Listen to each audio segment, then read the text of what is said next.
Doesn't matter if it expires while you're in the US, at least while you're on an F1 or J1 visa.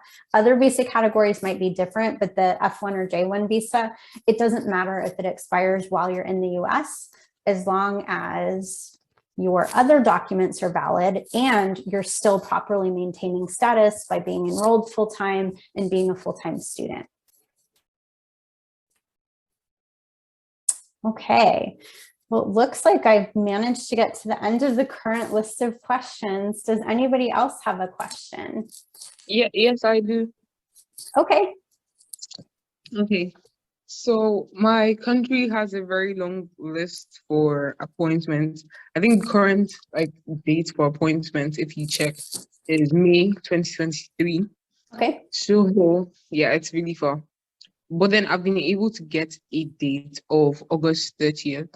Okay. So I do not know if I can get an extension from UC Berkeley to start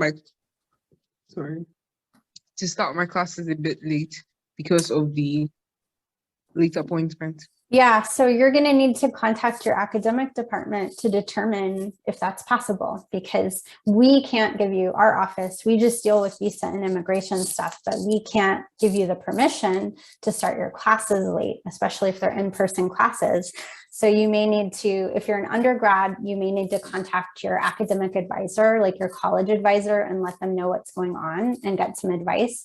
If you're a graduate student, you'd want to contact your graduate department and notify them of your late arrival and confirm that it's okay for that late arrival. Generally, we don't have an issue with the late arrival for you as long as academically it's okay. However, if you're arriving really late, usually a week, 2 weeks after the start of the semester, we may need to adjust your DS 2019 or F1 I-20 start date. But it kind of depends on your arrival date. So first, contact your academics, confirm your academic plan, then contact our office and we'll determine if we need to make any adjustments to your I-20 or DS 2019.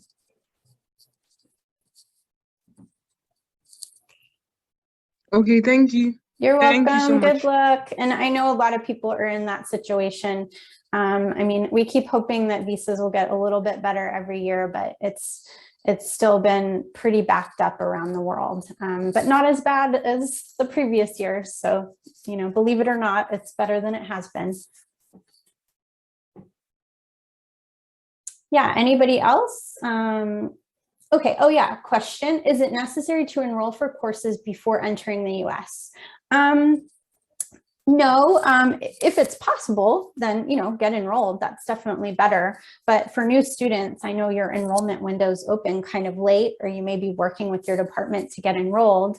You'll need proof of your admission if you're new, so that shows you're admitted for the fall. If it's possible to get enrolled, I'd encourage you to go ahead and get enrolled, and you can have proof of your enrollment as well. But for new students, you know, it's understood that you may be working on your enrollment after your arrival.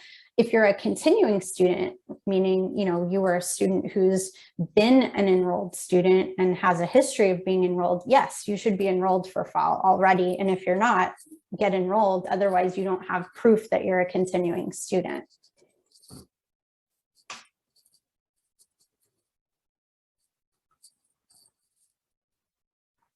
Any other questions?